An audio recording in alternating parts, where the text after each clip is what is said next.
Ladies and gentlemen, welcome into the New Fashioned Conservatives podcast.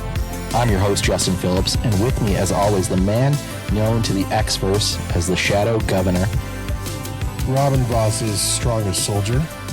And with that, let's get to it. So, of course, we record last week's podcast a little bit early to get a jump on the Labor Day weekend, thinking no news was going to come out on that Friday. So we have to start with a story that dropped after we recorded our last show, which is that Supreme Court Justice Rebecca Bradley has decided she won't run for re-election. Now, we'd been talking about this for several weeks. It was a strong rumor that was out there, and I think I was doing a bit of wish casting and hoping and praying that she would come to a different conclusion.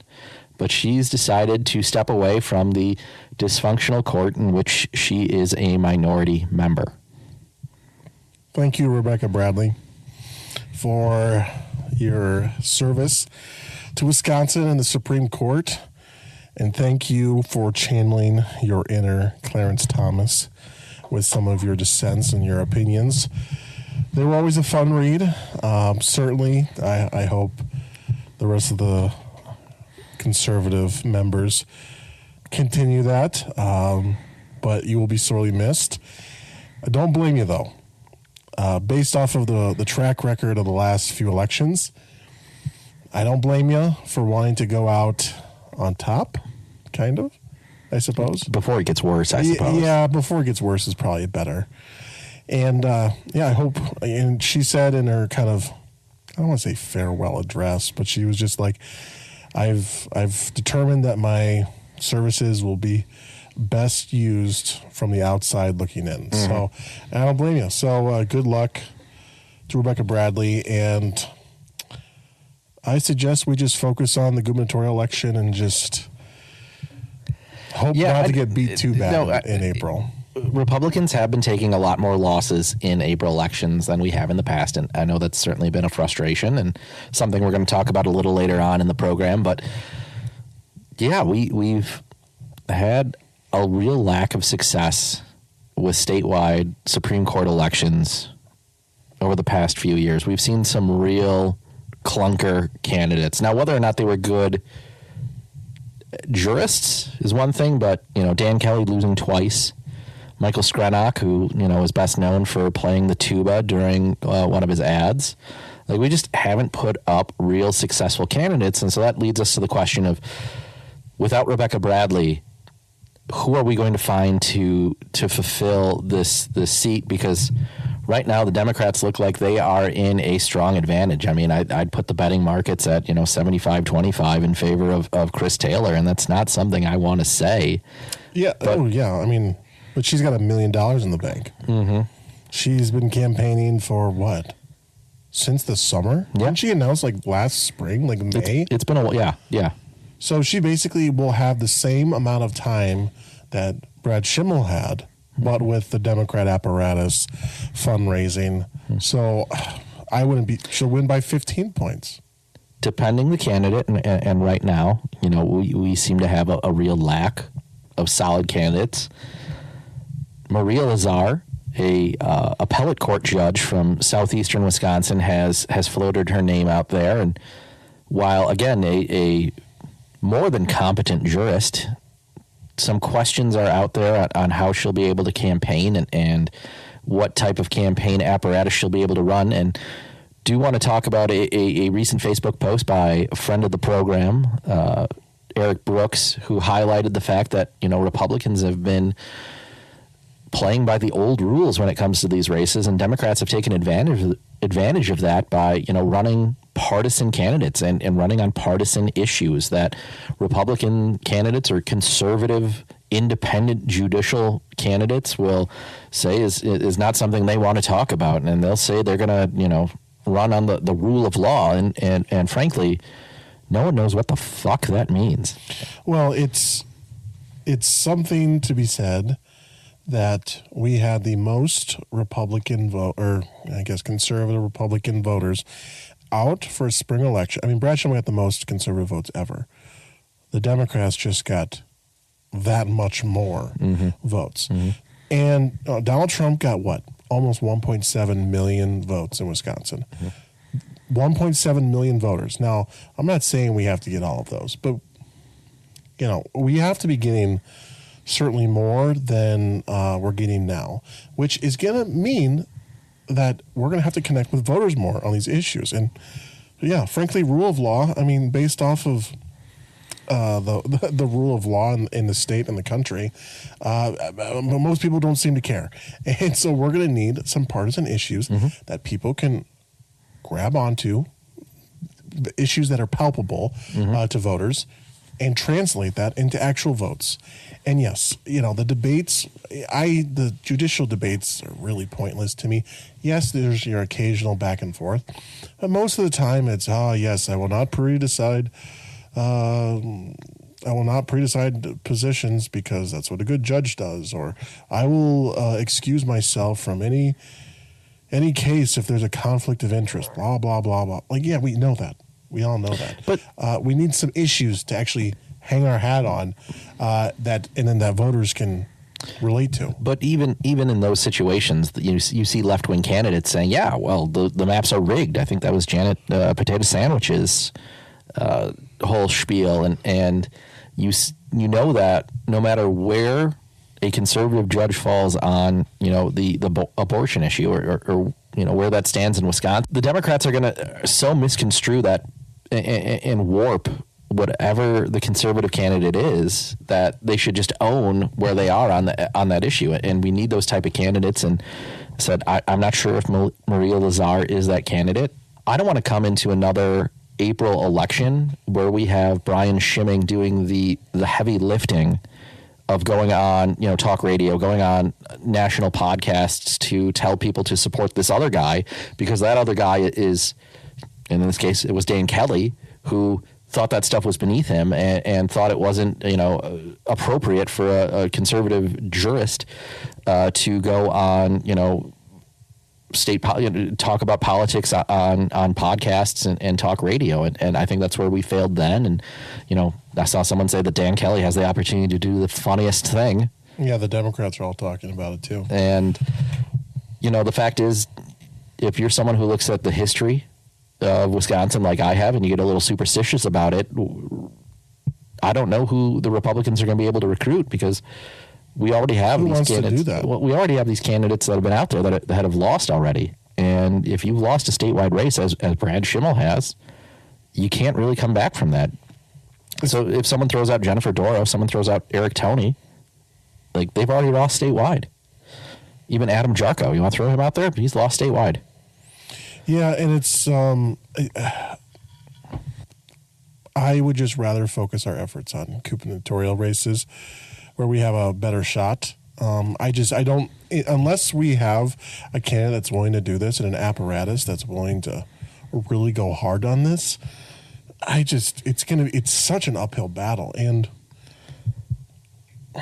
Wisconsin, I don't know. I just don't see us having that. I mean, maybe we just cut our losses and then just say, let's focus on November. Well, I'm not ready to do that. I'm not ready to completely throw in the towel. But I understand the pessimism, the doomerism. Yes, there's a little bit of pessimism there. But we are on that far left-wing swing of the pendulum right now that is really favoring the Democrats, and we can talk about all the reasons why. But the reality is, these Supreme Court races have gone from, very low turnout, very low spending affairs to, I would say that ever since David Prosser ran for re-election in 2011, have they really gotten more focus? And ever since, I would say, 2017, 2018, it's been the range when, the Republicans have really dropped the ball, and we've really failed to motivate the people that voted for Trump in state, in the November elections to turn out in spring. And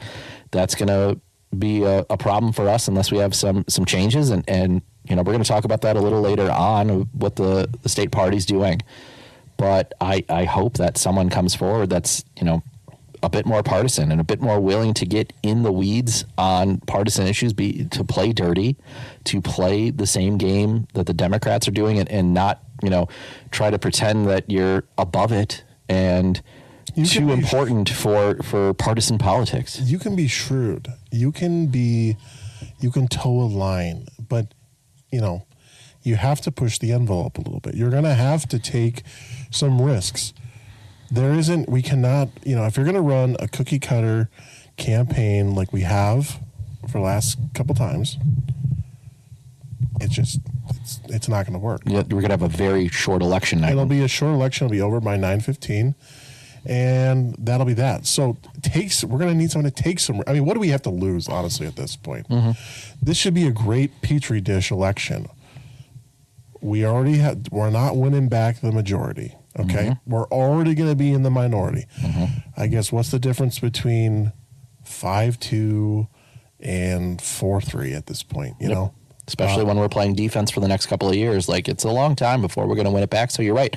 Maybe we need someone that again is a strong partisan that has a law degree. We don't have anything to lose. I mean, can it get more liberal? Yeah, but like, I guess the only caveat perhaps I would say is that if they get an even larger majority, that means they can also protect some members, where some members can maybe throw their vote. I'm thinking really political. Mm-hmm. The Supreme Court's not supposed to operate like that, but it is. It is. So like some members could like quote unquote throw their vote and maybe side with the Republicans to show, we don't just vote as a block all the time or whatever. And then maybe Brian Hagedorn could just vote conservative every single time. I think with him in the minority, it's probably more likely, but we'll see. And hopefully we get a better candidate than, as some people have described Maria Lazar as a female Dan Kelly, who, again, refused to play partisan ball and pretended he was above all it and an intellectual superior, even though he got was smoked. Kind of intellectually superior. You could be smart on the law, but politically maybe not. Yeah, and hopefully we get someone good that comes out and it's not a complete lost cause. But now I want to talk about something that's really blown up over the past couple days, couple of weeks. That's a very depressing start to the show. Yeah, let's talk about the other side. So started off with a hat tip to friend of the show, John Graber, who clued us in on some of this, as well as Jessica McBride at Wisconsin Right Now, and Dan O'Donnell, who've been covering this extensively over the past couple of weeks. But we'll call this one Legisladores Democratas in Desorden, or the Latina Democrats are in disorder. Which I love. I don't speak Spanish, but I figured what that meant. I think I butchered that. I've taken Spanish in high school and college, and it never stuck. But I can fumble my way through enough Spanish to talk about Sylvia Ortiz-Velez and what she's been going through at the hands of her Democrat colleagues.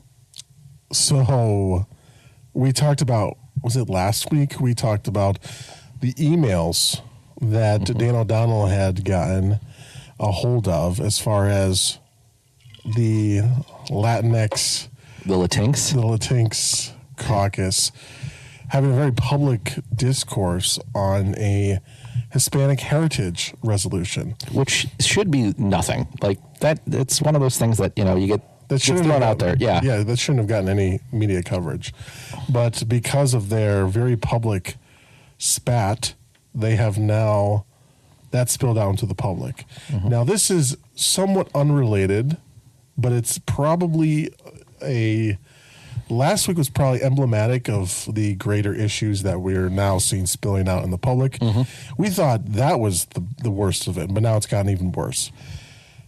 Representative Ortiz-Velez has now been essentially ostracized by her own party. Mm-hmm. She has left the Democrat caucus. According to Greta Neubauer, the minority leader of the Assembly Democrats, she requested to leave the caucus on her own power. Mm-hmm. Now, there's a lot more to that. On top of that, Greta Neubauer has alleged that Representative Ortiz-Velez made threats against 3 other colleagues, other lawmakers, involving an AR-15. Yes. And you got some of those details. So what this really amounts to, I think, is Greta Neubauer and a couple other members of the Democrat caucus, including Ryan Clancy, doing this petty middle school level of bullying against Sylvia Ortiz-Velez. So she did, as you said, text members of the Democratic Party in the Assembly, including Clinton Anderson and Lisa Subeck, that she was going to withdraw from the Democrat caucus. Now, she's still going to vote mostly Democrat, as she does.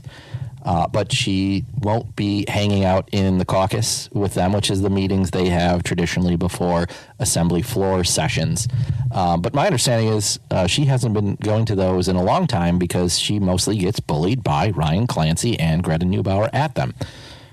But the article, although they don't, I know we're extrapolating the names. We don't know who exactly is ganging up on her, but one could assume that the more moderate Democrat is getting bullied probably by the far lefties or the Socialist Caucus. So I wouldn't be surprised if Ryan Clancy or Francesca Hong were at the center of that. Yes. So, but most recently, and I think this happened starting on Wednesday, which was September 4th, according to Jesse O'Queen of the Milwaukee Journal-Sentinel, whose name I'm kind of mispronouncing because, again, we've had a couple of bourbons, says that she was banned from the state capitol by Legislative Human Resources for an alleged threat of violence. Now, what I think the representative was being is it was hyperbolic. She was using hyperbole and saying, if you bring a knife, I'll bring it to a fight. I'll bring an AK-47 or AR-15, whatever it was. But being the fraidy cat Democrats they are, and looking for any excuse to keep Sylvia Ortiz-Velez down and out of the caucus, they reported that, or someone reported that to HR, and it immediately was met with HR banning her from the Capitol. Which is interesting because the Legislative Human Resources is not the same as your traditional corporate HR. No. And this is kind of like, people probably don't understand this, so they just hear HR and assume, it's just a group that's calling balls and strikes and investigating all these things. And that's something they do, but they also report to the speaker. Yeah, it's the Legislative Human Resources. So like the speaker kind of runs things. So according to the speaker, this was made in error. And it was a rush to judgment. It was a rush to judgment, and that no one is barred from the Capitol, and that Representative Sylvia Ortiz-Velez has access to the Capitol and is allowed to be a representative and have access to the building. Because Capitol Police did investigate this threat and did find it to be not credible. Not credible. Not credible. So this is obviously. Well, I don't say obviously, but we don't know the full story. But I'm sure that the Journal-Sentinel won't just let this go. I mean, they shouldn't. If they're good reporters over there, they should continue to keep on this, because there definitely seems like there's more to the story, and there's a little bit more that is public. Yeah. So she did hint, or did say outright, that she believes that the most recent spat of bullying from the Democrat leadership and progressive members is because she intends to deliver testimony on the 11th critical of Milwaukee County Executive David Crowley during an upcoming legislative hearing. And Crowley, of course, being a Milwaukee area Democrat who is Milwaukee County executive who's considering running for governor. So her issue with County Executive Crowley and the bill that she intends to testify on has to do with county executive authority during emergency declarations. In this case specifically, it's COVID-19. She took issue with how Crowley handled the vaccines and how people in county government should be, you should know their vaccine status and have to report that. And she took issue with that. And so she believes that because he is a leading candidate for governor and she's, a Milwaukee County legislator that's breaking with him, that she's being put in the position she's in. And again, she is someone who, she even considers herself, hyperbolic. And so she used some language that was, maybe a bit much, but didn't warrant the investigation by Capitol Police or HR that it did. Yes, and so this is kind of a witch hunt, or trying to silence the dissent. And, the Democrats and even some Republicans like to try to criticize the shadow governor for doing shadowy things. When if you look at the other side of the aisle, this seems to be a trend where this very top-down ruling, bullying members. I mean, Democrats are pretty good at falling in line, I believe.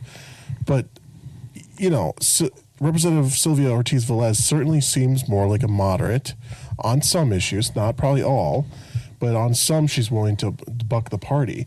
But the fact that, this is boiling under the surface for a while, and it's finally, I mean, it has to take a lot. This is not something I'm sure she's done lightly. I mean, the fact that she was, basically caucusing with Democrats one day, and now she's sitting with Wisconsin right now's Jessica McBride over drinks talking about all this, means something drastic really had to happen to push her over the edge. And so, what I'm really looking forward to is the conclusion of all this.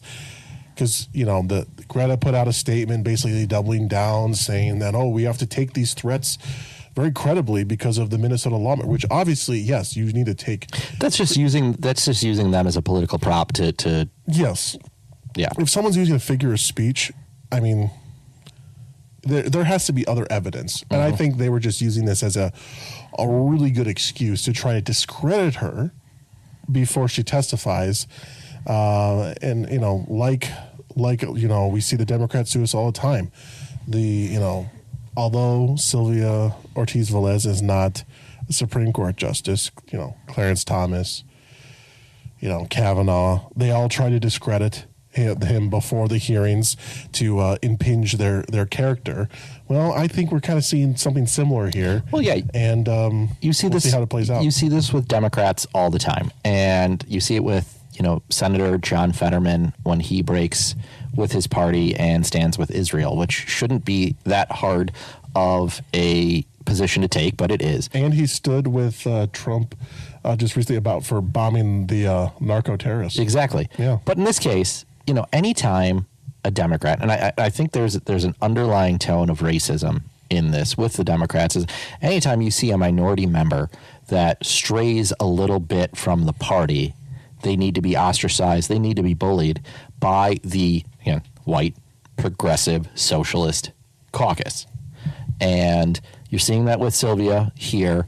And I hope for her it gets a little better, but I can't see this getting better before anytime soon, especially, again, if she's going to break with the party and fail that ideological purity test and testify against something that a gubernatorial candidate on the Democrat side did during COVID.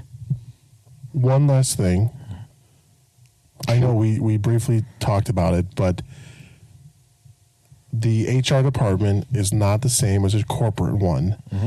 And the fact that the Democrat Party, trademarked, is the party of democracy, right, also trademarked, was so eager to shut off an elected representative's access to the Capitol and to run to a unelected bureaucrat to do their dirty work, all to be smacked down and say, no, you can't actually do that. So I just want to also note that, this HR person, that did this, did so in error or just did it wrongly. They shouldn't have done it. And of course, the Democrats, there's no outrage, if that was, if the shoe was on the other foot, they, of course, would probably be outraged over it. But no, they're perfectly okay because clearly Sylvia is going to be willing, I'm sure, going forward, to say a lot of things that are not very savory about them. And so, try to shut her up, discredit her now. No, but you do make a good point that the underlying issue, very, very second to what Representative Ortiz-Velez is going through, is the error that HR made and the potential lies that Greta Newberg came up with to magnify and overinflate what Representative Ortiz-Velez said. Makes you wonder about the credibility of HR now and how they're going to be able to move forward and how they're going to be treated by the Speaker's office if they're so willing to do the dirty work of the minority leader. But we do want to talk about a majority member of the Wisconsin State Senate who is making some waves. Now, Scott Bauer recently tweeted and kind of tweaked his tweet, but we're going to talk about it, or tweaked his X post, saying that Republican Senate President Mary Felskowski says that if Tom Tiffany runs for governor, she will not. If Tom Tiffany does not run, Felskowski says she is still undecided about whether she would get into the race. Now, I think what Scott Bauer originally kind of posted is that if Tom's not going to run for governor, Mary's going to get in. And we've talked about this a little bit over the past couple of weeks. There's been an underlying tone with what Mary's been doing, or, through line to say that, she is trying to raise her profile. She is doing more social media going on, whether it's TikTok, Instagram, or, X, having these like AMA style. She's sitting with a glass of white wine at one of the patios off the Capitol Square answering questions. We saw her go to the state fair for the first time and have a blast and kind of check every box that you need to for your first time fair experience. So it looks like she's trying to encourage Representative Tiffany to make the decision that I think we all think is inevitable, but, might not be there. Well, like you said, if you've been listening to the program for more than an episode, you would know that the Scott Bauer tweet is pretty much irrelevant.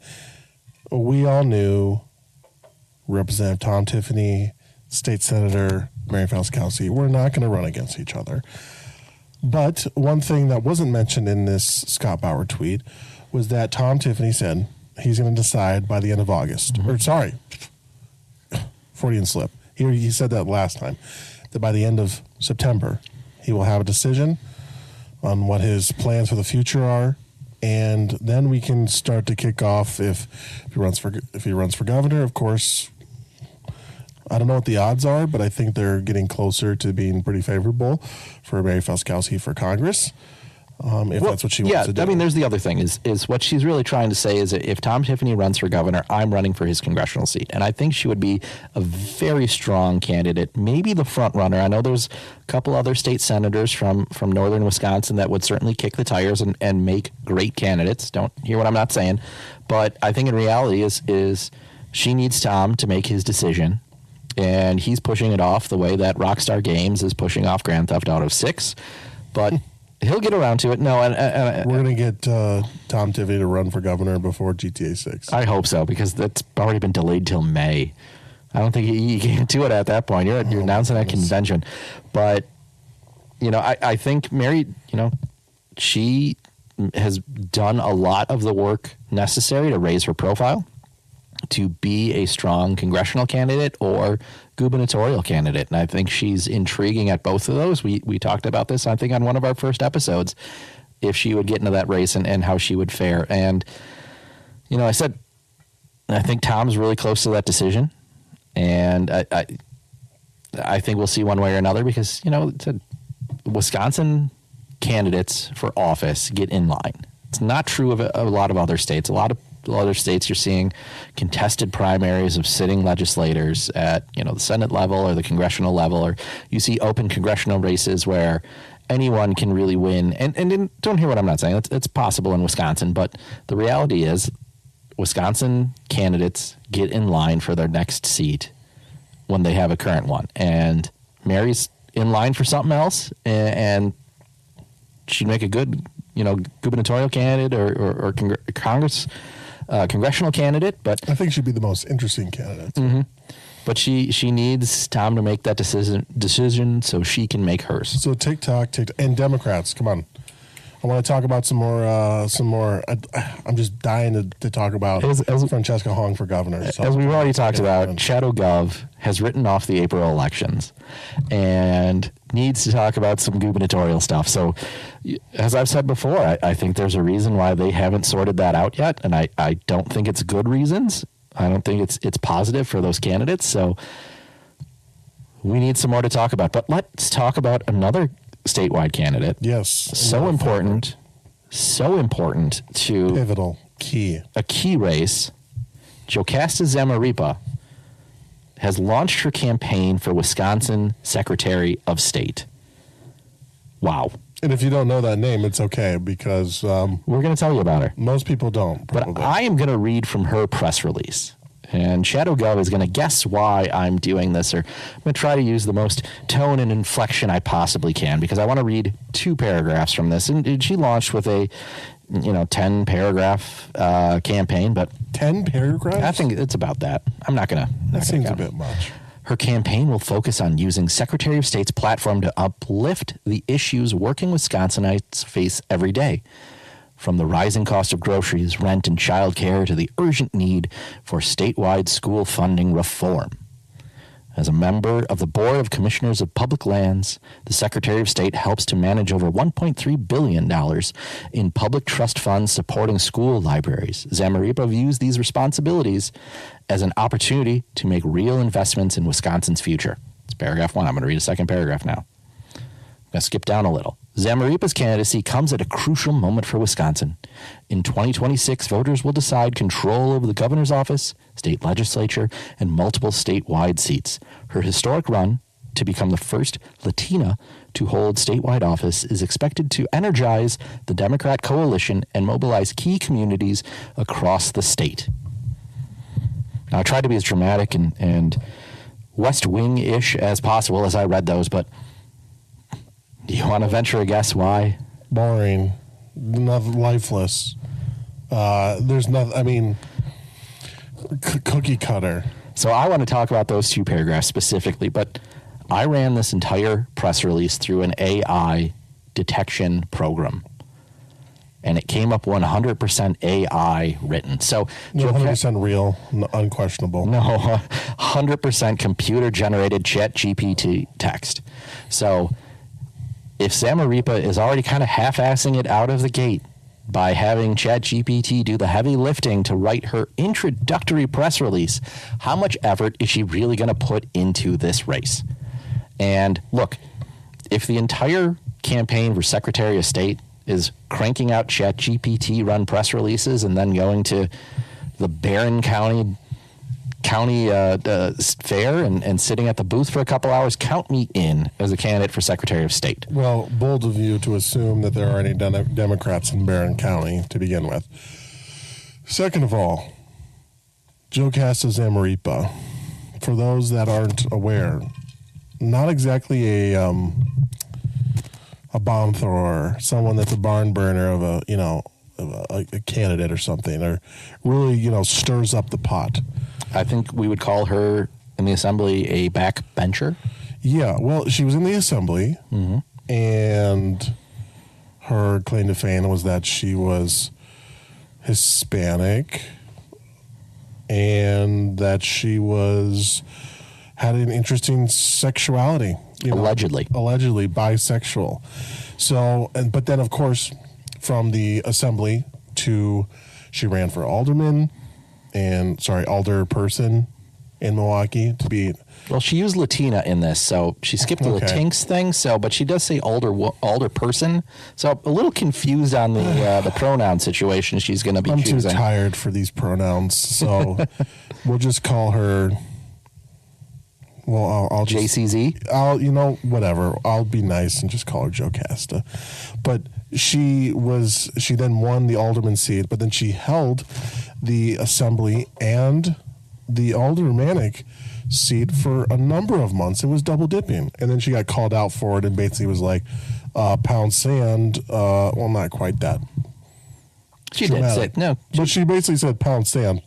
As a Latino woman. But then eventually she just was an alderperson. So now she, from being a do-nothing assembly person to a do-nothing alderman, she's now wanted to be a do-nothing Secretary of State. And the Secretary of State's position is the most do-nothing of any position. And again, that's why I wanted to throw my hat in the ring as someone who wants to do nothing but get a lot of money for it. Well, Secretary of State's the right goal. Now, of course, I hope a legitimate candidate for the Republican side throws their hat in the ring, so I don't have to put my money where my mouth is and actually follow through on any of this. That being said, I think because of her qualifications and the job description, it makes her uniquely qualified. And the fact is, ironically, she had already double dipped as a member of the Assembly and as an alderwoman. She could easily double dip as an alderwoman and Secretary of State, because Secretary of State has virtually no power, virtually no use. It is the appendix on the body politic of the state of Wisconsin. She could easily double dip, and no one would notice. Well, they would notice probably eventually, but she wouldn't have to. I mean, come on, you already won your election. You don't. Yeah, but you could double dip. You know, this is the Secretary of State, State Treasurer, two positions that are probably the most easily winnable by generic Republican or generic Democrat. Mm-hmm. Now, Republicans haven't held this office in some time, and it's been a little thorn in my side because, A, it's third in line for the governor, surprisingly, and B, I've always thought Doug LaFollette was such a wiener that he didn't deserve his position. And we've had some good candidates step up and try to defeat him. And Amy Bloudenbeck came very close last cycle. And 7,000 votes. And I'm hoping that, that was all because those 7,000 people were ones that were like, I remember reading about fighting Bob LaFollette in third, fourth grade. Except for they probably sound like this. I remember, I remember Bob LaFollette. I voted for him in '07. Yeah, it's like... To be fair, I don't think, based off the levels of education the kids are getting these days, I doubt anybody knows really who Bob LaFollette is, even if you're under the age of 30. That being said, That's the only reason Doug was able to carry the state for as long as he had. Because of his last name. Because of his last name. Now it's a wide open seat. JCZ, as we're going to call her, is going to have to, actually contend. And I think you're right, because she hits the minority and protected class check boxes for the Democratic Party, she might get through this one free. But I hope that we have a legit Republican to take on that race come November of next year. And again, don't make me crank out ChatGPT press releases and go to county fairs to work the booth to Please one. No. See, even Shadow Gov doesn't want me running for anything. I didn't say that. But we do need to talk about the state treasurer. And, another news piece that we missed last week, or were unable to cover, didn't have the time for it, was the GOP released its postmortem and, election review, as they call it, seeking more one of the things they were seeking was more donations. And that's how WisPolitics put it. That was their headline. John Leiber was the one who was tasked with doing this and put a report together. He presented it to the e-board recently, and just want to talk for a couple minutes about some of the stuff that was recommended for both the Republican Party of Wisconsin and for county parties. So obviously, like you said, enhanced fundraising, strengthening communications, sustained research efforts, which include retaining an in-house opposition researcher, developing leadership, which is establishing a mentor program to cultivate Republican leadership, amplifying legislative message, support county parties, empowering local messaging. And for the recommendations for county parties were grow membership, boost voter contact, secure funding, recruit candidates, enhance training, improve collaboration, and strengthen leadership ties. So a couple of things in there. Overall, it seems a little generic, a little obvious, but needed to be done. And there's a few things in there that I think we really want to highlight because they are really good ideas. Most of these, I agree with all of it. This all needs to be done. The only one I really want to touch on is the amplifying legislative messaging. Mm-hmm. Everything else, I think, can speak for itself.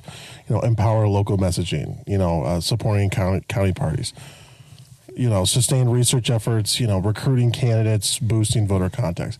But amplifying the message from Wisconsin legislature. Now, this has, I think, been a problem for Republicans for a long time, although I think we've gotten much better with it. And I think we're kind of having a party switch where I felt like for the longest time, Dems were really good at messaging. Republicans weren't. And I think that's starting to flip now a little bit, where Democrats seem to be so like in the highfalutin, like above us, that they kind of talk down, and where Republicans seem to be getting a little bit more, base level messaging. That being said, if people don't know what's happening in the legislature, they assume nothing is happening. Right. Therefore, they assume their elected officials are doing nothing, which is why people have animosity for their legislators. So the party needs, and that's what they're admitting, is they need to help with that message. Now, I think the legislature does a pretty good job of doing that, but there can always be you always need another touch point. Yeah. And having just the party also coordinate, also boost, highlight some things that are happening that aren't just tax policy. Right. Trust me, I love tax policy. It's great. I love low taxes. But there's other things that happen in the legislature. And I think if there was a little bit more coordination or just being able to draw some light to some stuff, people would say, "Oh, I didn't realize they were doing that." No, that's something cool. I wish I knew about that earlier. No, I think you make a really good point, because I can't tell you how often I would receive a kind of sarcastic text message, or see a sarcastic post on social media, thinking that the only thing legislatures do is designate Booyah as the Wisconsin state soup, or the Kringle as Wisconsin state breakfast pastry. And the old fashioned as the Wisconsin state drink, which they did last year. Exactly. Yeah. Which is going to go in the blue book.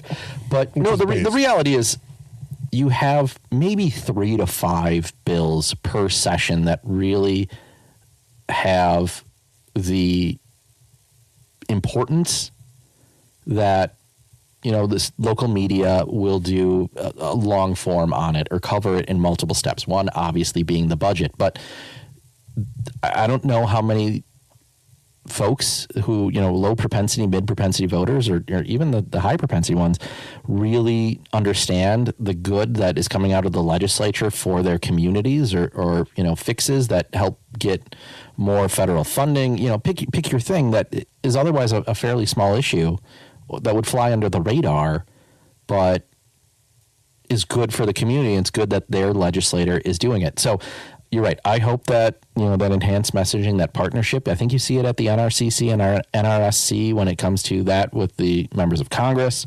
I do want to highlight a couple of other things in here, which is, supporting and, I guess basically improving communication, improving relationships between the county party and state party, because I know so often that county parties, one bad leader in those things, or one person that takes the power a little too seriously can really tank a county party. And, one legislator that isn't doing their job can really create some headaches for the state party and the county party, and it falls out of line. So I hope we see some better communication and some improvements between them, because, we talk about legislators who, they have that R after their name, but how often do you see them at, their Lincoln Day, Reagan Day fundraisers, their picnics, their pints in politics, so I hope there's some more, boosted or, better synergy, if you will, between legislators and the state party. I do want to highlight a couple other things, which is, recommendations for county parties is to recruit candidates. And I think that's been, you see WISRED, and I think overall, I've said this on probably every episode that we've had of this show, is that WISRED is a good program that does a good job electing and, finding, recruiting, and electing conservative leaders to school board, county board, village board, pick your race, and, give me the 10 most populous counties that aren't Dane, Milwaukee, and Waukesha, and let's get those, a WIS Red style program in each one of those, because a lot of those are red counties that deserve to have more conservative leadership than they do have. And, you have people that are elected to a village board who are probably flaming progressives that fly under the radar because they're nice people, and no one really pays attention to those races. So I hope that's better than what they're doing now, because, I've been critical of the county or the state party having, campaign centers or, campaign offices open while they're recruiting poll watchers. And I think that's frankly a waste of time. And I think you need those campaign offices open, recruiting candidates and doing the opposition research. And, count me as someone, I'm willing to put my money where my mouth is. So count this episode of the New Fashion Conservatives podcast as my application to be the full-time opposition researcher for the county party. Now, I can be a contractor. I don't have to go into that office every day, because I know there's folks. If you can do anything well, don't do it for free. Well, I know there's folks that listen to the show that are from the county party, or from the state party, and I don't know if they love everything we say about the state party, but I'm willing to step in and be that guy.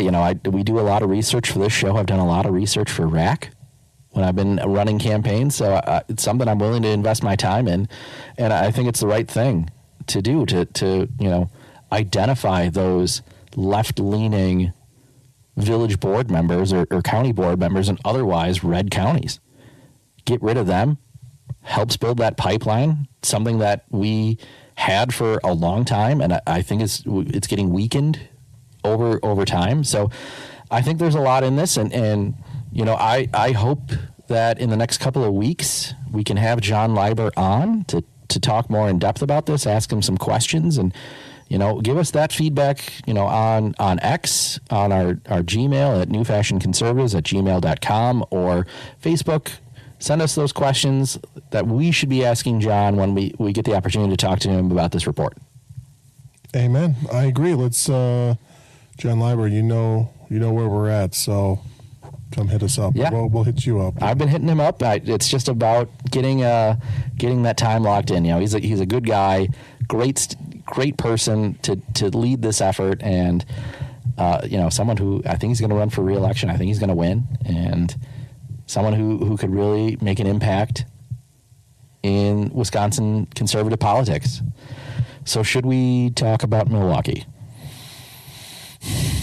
I'd rather not, but since we're here. Yeah, since this is a podcast and this is things we talk about. So for the longest time, I've been someone who's looked at what's going on in San Francisco, Chicago, New York, with crime, with the smash and grabs at everywhere from Apple stores to Targets, and seeing shampoo and deodorant under lock and key and plexiglass at Walgreens. It's the worst.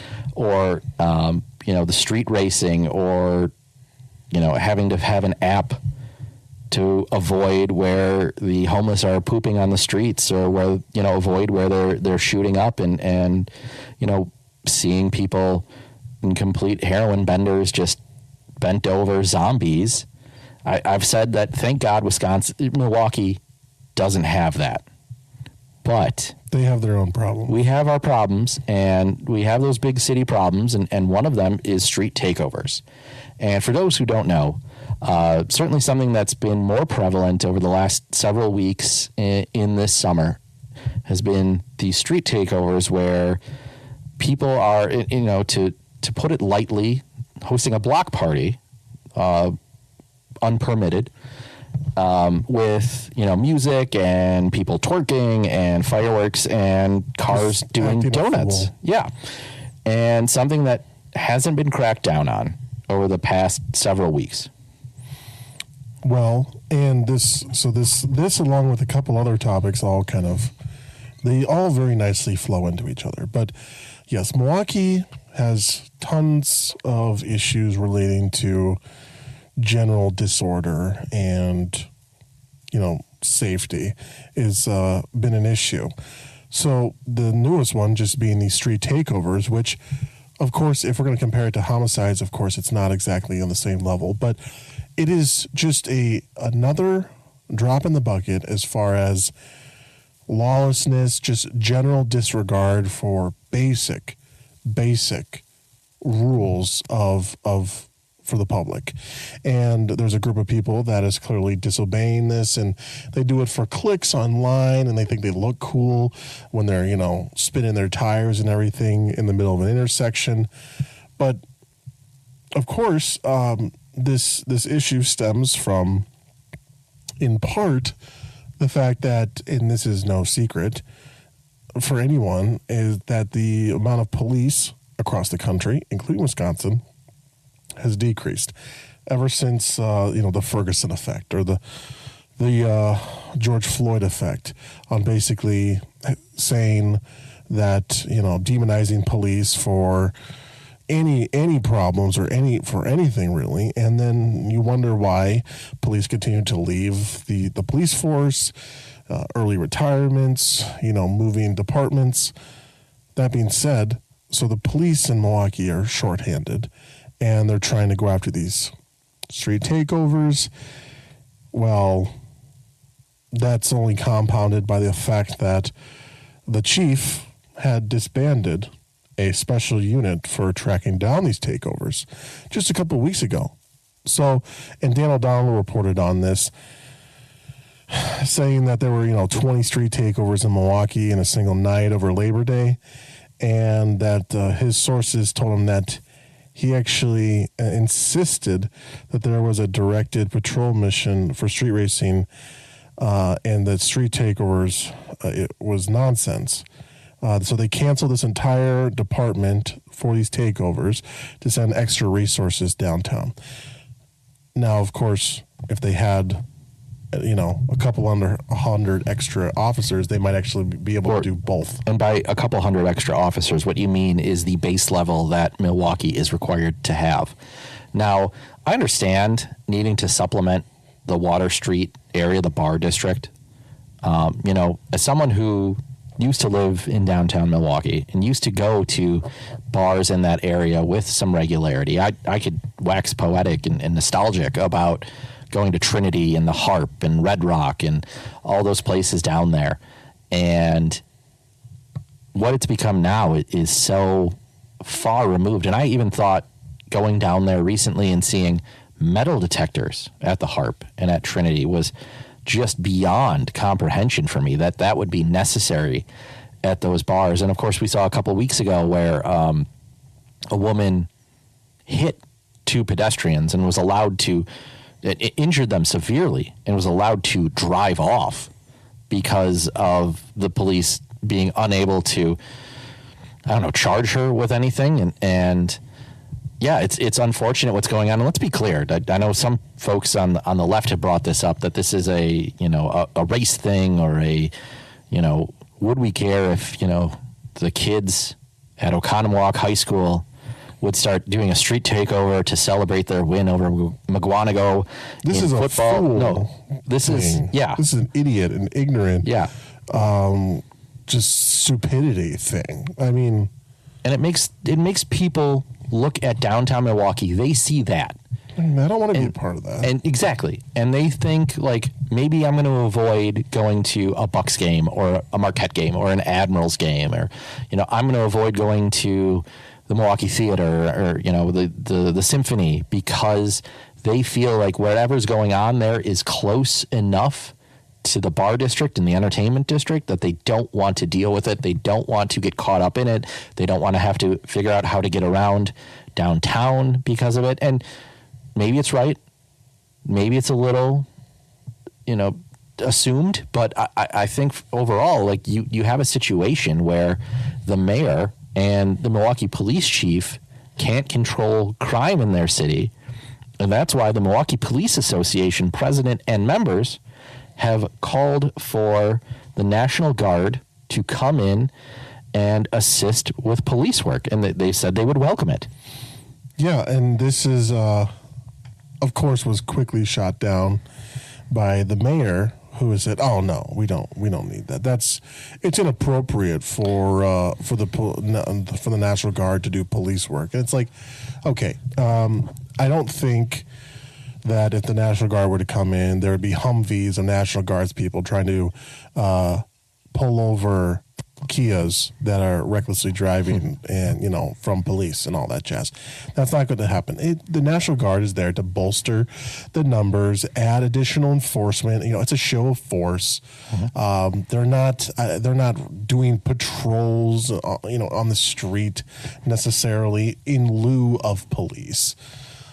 So that's just a total non sequitur by the mayor. But he's also said, we just need more money. Well, of course, money is fungible, and he'll use any extra money he gets to plug budget gaps and fund DEI programs and reckless driving vehicles, because he doesn't have the stones to actually do what it takes to stop crime in Milwaukee. And, that show of force by the National Guard, you look at what it's done in D.C. and it's been incredible. And the fact is, it's a broken windows thing. You let the National Guard patrol the entertainment district, the bar district, and you cut the crime there. You cut that low level stuff that the cops don't have to worry about. Then they can get to the high level shit. But I don't think the Milwaukee mayor, Chevy Johnson, is able to do that, because he's controlled by white, rich progressives.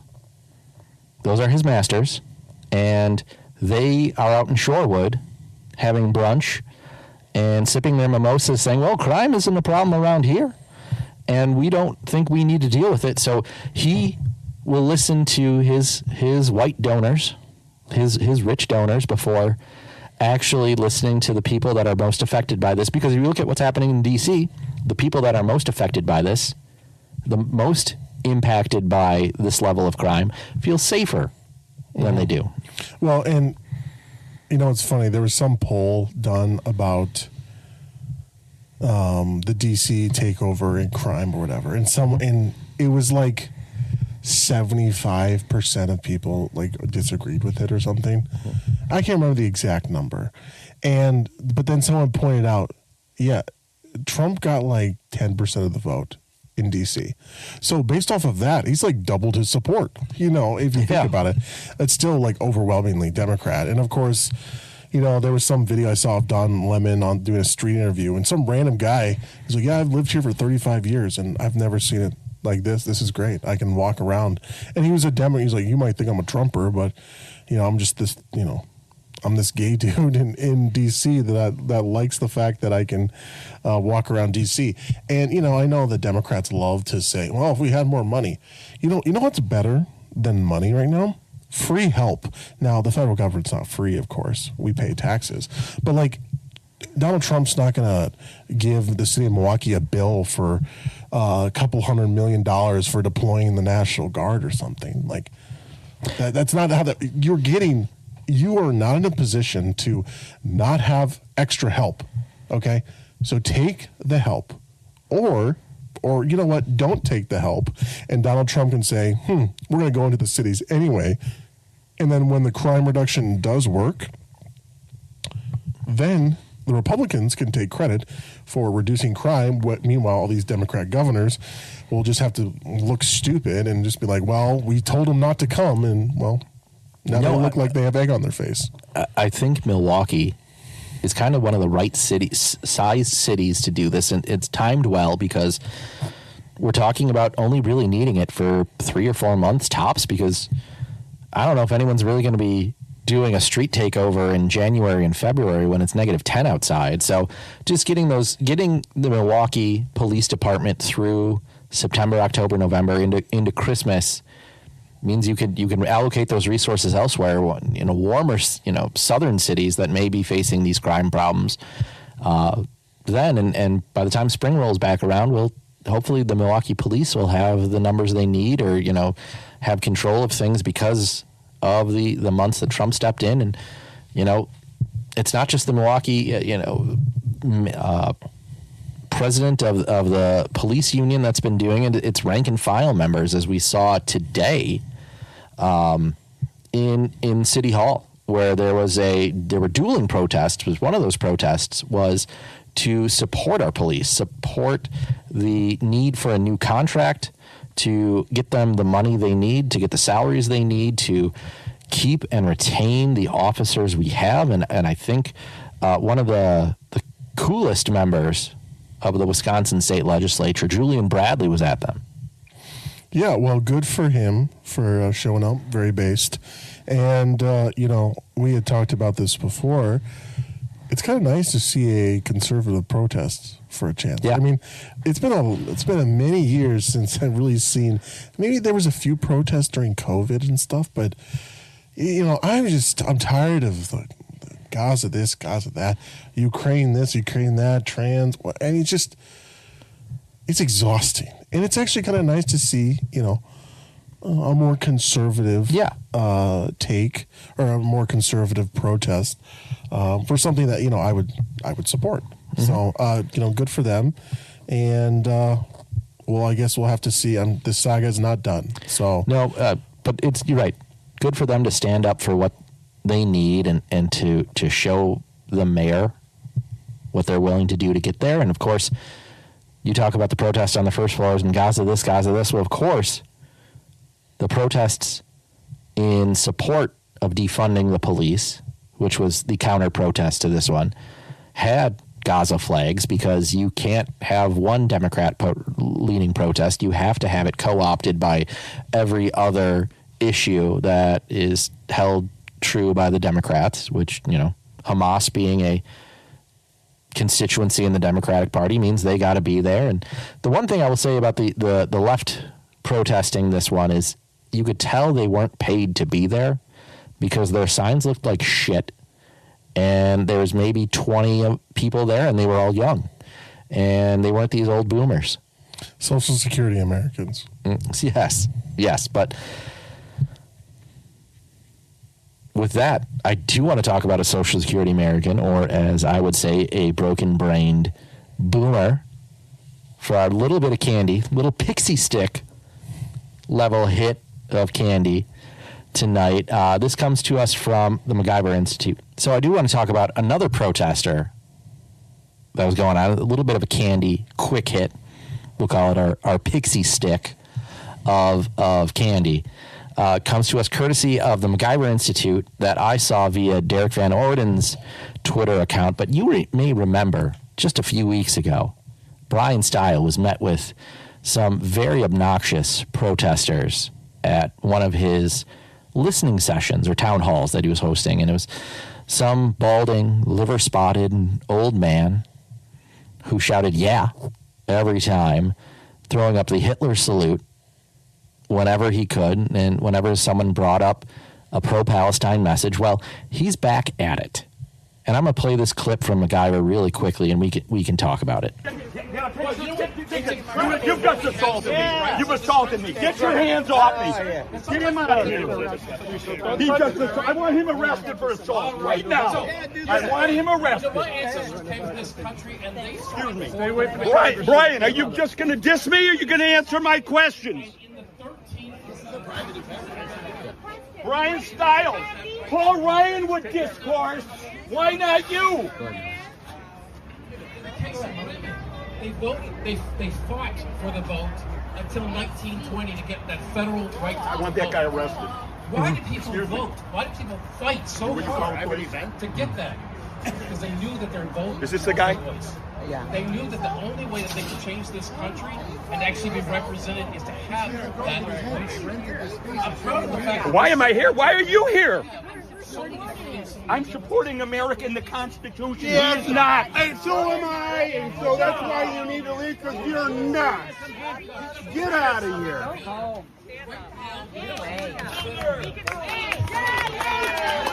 So the video you saw, you hear a guy whining and bitching and moaning in the beginning, saying he wants someone else to be arrested. That is our friend from the Brian Style protest from a couple weeks ago. And by looking at the video, it looks like he was trying to grab at some dude, and some dude kind of pushed him back. And of course, any good liberal, a general disturbance, will will spend time, will run to the cops and hide behind them immediately, even though they'll call for them to be defunded and bastards, which this guy certainly is one to do. So he's out there, of course, inappropriately using the word dialogue when he's trying to confront Brian Stile at a private event. And again, just want to know what this guy does for a living. I mean, he's probably retired, but doesn't have grandkids, because if he had grandkids, he'd actually be willing to spend time with them and not wasting it shouting at a member of Congress. Well, he probably this is his job. You think he's paid? You think he's No. I don't think he's paid. I think that he feels like this is his job, like his duty. He's got a moral obligation to harass Brian Stile, to let him know how evil he is for cutting Medicaid, whatever they say these days. So I'm not surprised. And this boomer is emblematic of, yes, the greater issue that we see with the Social Security Americans, where they feel like this is their, second calling to oppose Donald Trump and all the Republicans. So, again, not surprised by this behavior, but certainly not surprised based off his actions at the Elkhorn Town Hall that Brian Stile did. Again, hat tip to MacGyver for being there, throwing up the camera. And we'll link to that in the show notes so everyone can see it if they haven't already. So I do want to talk a little bit about Governor Evers, who put his foot in his mouth just the other day by trying to justify the illegal immigrant population in Wisconsin. And this comes to us via Representative Amanda Nedweski, as well as the Ruthless Variety Program. So the Ruthless Variety Program is something of an inspiration for us to be doing what we're doing right here. And I'm just going to play this clip. I think it's close to 2 minutes, and I'll walk you through it, but it highlights what Tony Evers said about illegal immigrants. The Wisconsin governor, this guy, Tony Evers, I mean, this dude, first of all, he's a left-wing lunatic. But because he's from Wisconsin, it doesn't sound, it was like the whole theory behind Tim Walz, right? Yeah. Doesn't sound like a left-wing lunatic, so, maybe dudes will buy it. He's weighed in on the immigration debate. It is, wait till you hear this. Clip 1, please. I believe that in Wisconsin, our ability to keep our undocumented people working like they are now at a really high numbers in the state of Wisconsin. High numbers? If he takes this to a improper end, our economy will be gone. It's like an incredible take.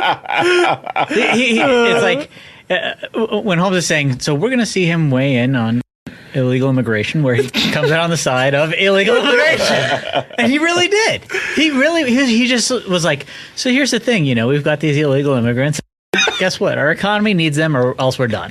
But it's multifaceted. Yeah. The first part that he kind of glosses through, as if this is just accepted fact that we've all worked through, is that we have a high number of undocumented workers in our state. Huge number of illegal pump those numbers. Yeah, many of them. They're all at work. Yeah. And that's important for us, that all of it, he's glossing through the main objection that the American people have to illegal immigration, and the fact that you've just imported at basic slave labor. That's 100%. And he was like, this is actually a good thing, folks. Yeah, no, he's like, we've got a lot of on my watch. He's like a staggering number of illegals on my watch, folks.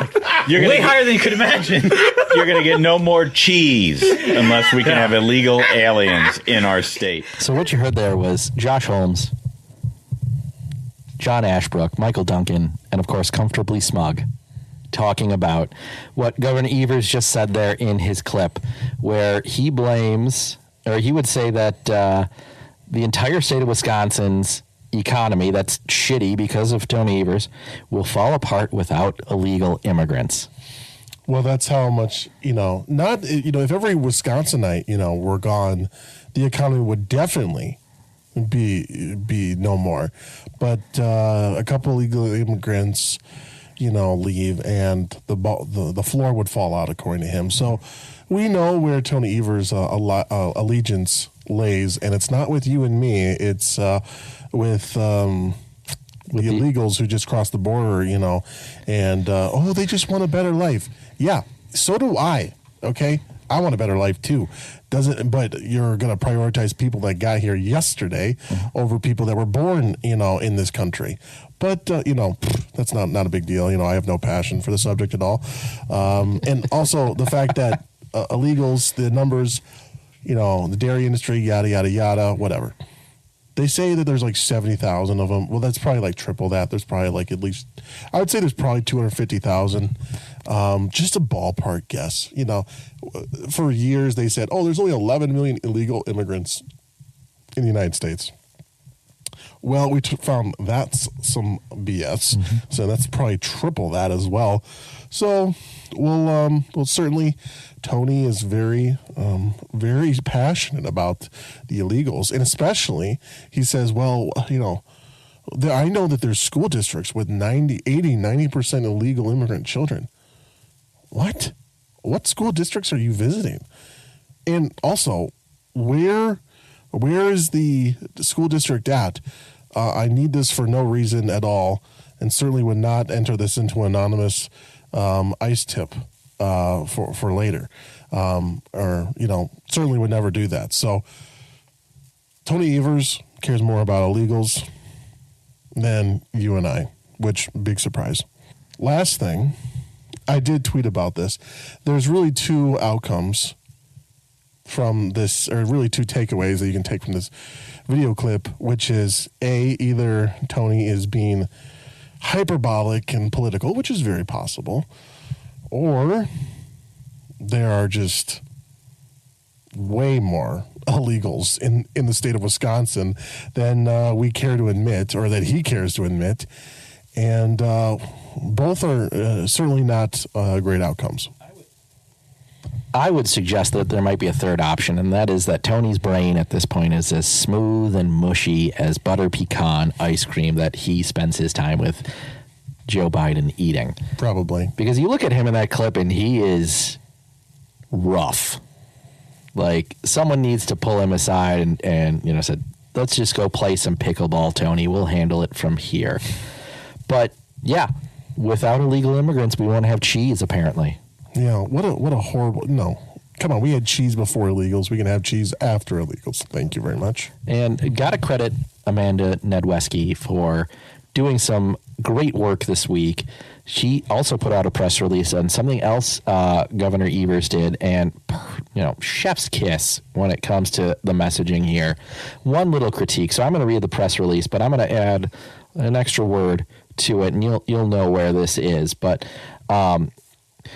So Amanda Nedweski says, fresh off the state Supreme Court's ruling that strips lawmakers of their oversight ability of administrative rules, the Evers-Russell-Rodriguez administration is using their newfound power to enact their radical gender agenda through the rulemaking process without legislative approval. After becoming a national laughingstock for the proposing a state budget which referred to mothers as inseminated persons, the Evers-Russell-Rodriguez administration is doubling down on erasing mothers while using administrative rule to advance their unpopular ideology. So what we've seen recently is the administrative rules created by the Evers-Russell-Rodriguez administration has replaced pregnant women with pregnant persons and has replaced the word father with other parent. This is a follow-up from when Evers originally got flamed for adding this language into the state budget. The only problem is the state budget that they referenced was his little document, and it was never going to see the light of day to begin with. Because of this lawsuit, we can't really do much. This administrative code was just, So you're saying we just have to sit there and get inseminated? We just have to take it. And It sucks because the whole point of legislative oversight is so that there's a check on the faceless bureaucratic establishment. And now that that's pretty much gone, Evers' administration can kind of do whatever they want. So again, democracy trademark and push this unscientific fantasy where men can get pregnant, apparently. Well, and just the erasure of any differences between the sexes, that that it's another step towards this perfectly equitable, genderless society where men can be women, women can be men, and men can do what women do, and women can do the same thing. Excuse me, and it's another step to just erasing basic right and wrong, black and white, binary. In favor of this moral relativism, which seems to be gathering a foothold every day. So there's a bigger issue to this than just a word change. It's bigger than that. Mm-hmm. Well, something we're going to have to keep talking about as the Evers administration continues to push this cultural left-leaning bullshit on the rest of us. And with that, we're going to call it a wrap. I think it's another classic New Fashion Conservatives pod episode. Thanks to Shadow Governor Voss. Be sure to like, share, and subscribe to our podcast on Apple, Spotify, Amazon, or wherever you get your podcasts. And don't forget to drop us that 5-star rating where available. It actually really helps us. I like seeing those numbers go up. Show notes can be found on our Substack, newfashionconservatives.substack.com.